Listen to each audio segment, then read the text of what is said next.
Right here we are touring on the Middleton Railroad crossing in, I believe, Nampa. I'm not quite sure.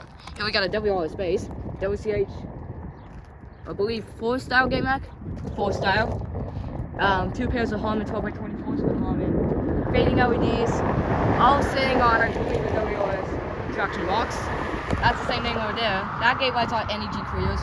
Both of these bells are general signal type 2s. The gate lights up top here, right here, are appear to be RECO. The dot number on UP Huntington Subdivision 819-368U. Yeah, it's sunny today in a good old Idaho. That way west is towards downtown Colorado, which eventually turned into a quiet zone once it's approved. And that way's west. The other way's east towards two crossings, Midway Boulevard and some other crossing. I'm not quite sure what the name of that crossing was, but there's no trains.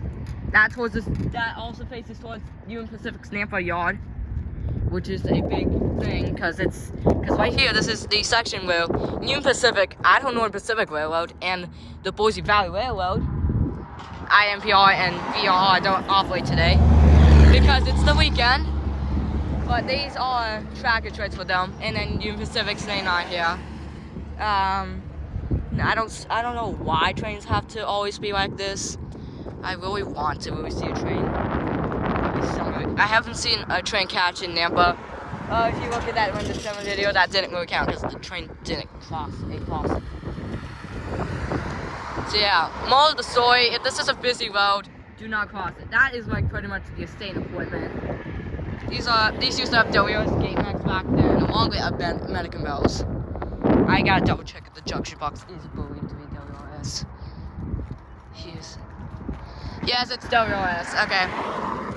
Well, I don't know why no trains are here today. Well, I mean, I saw train lights in Colorado, but there's no train.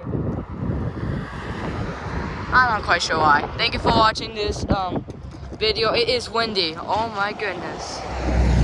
Have a good day. Bye.